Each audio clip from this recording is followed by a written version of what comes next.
What is going on, guys? It is Bucky and welcome to your 12th intermediate Java tutorial. And in this tutorial we're going to be going over some more collections methods, and I'm going to be talking specifically about the method AddAll. And what you can do in this tutorial is take elements from one collection and add to another collection. Simple enough, but there's some little things you need to take note of. So the first thing we need to do is make sure you have everything imported from the class Java util. You only need like 4 things imported, but go ahead and import everything because might as well be lazy. And the first thing we need to do is create an array, and it's going to hold string data, and you can pretty much put anything in it. So go ahead and put let's add a little comment. Make sure your caps lock is undone.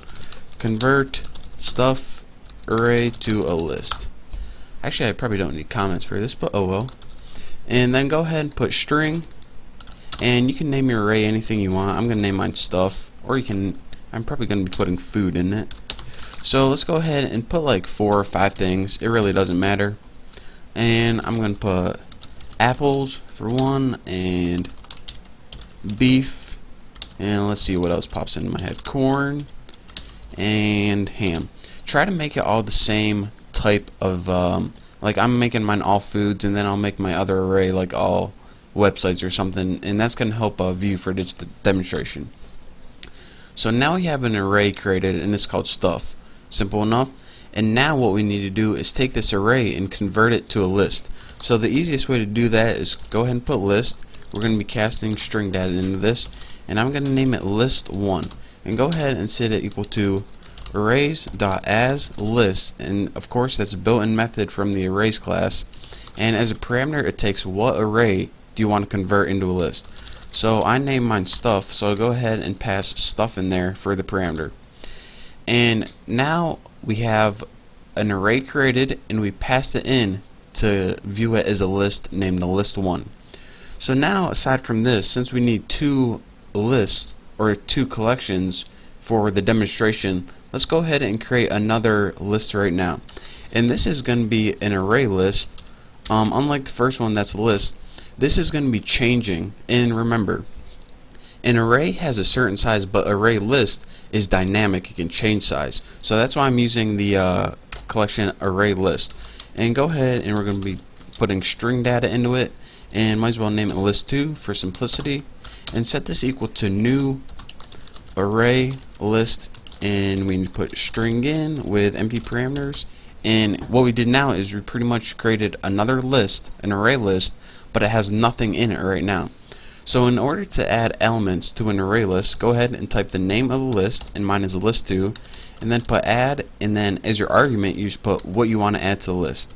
So I said website, so let me put YouTube, and go ahead and just copy this. I don't feel like typing it again. Copy, and we'll add like 3 things to this. So put YouTube, Google, and Dig. Some of my 3 favorite websites right there. So what we have here is we have list 1, which is populated with apples, beef, corn, and ham, and we have list 2, which right now it has YouTube, Google, and Dig in it.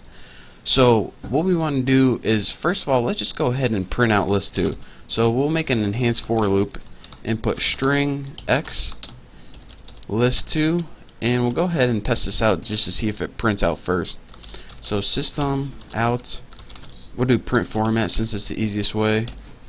And for argument 0, just go ahead and put like %s, and then go ahead and pass x into here, and let's go ahead and see if this program works first. Run it. Okay. So right now it prints out list2, and this is the list we're going to be changing: YouTube, Google, Dig. So everything's going good so far. So go ahead, and after your for loop, what we want to do is we want to add elements from the stuff to the list2 array. So go ahead and put collections.addAll, and as your parameter, go ahead and put list2 and also stuff.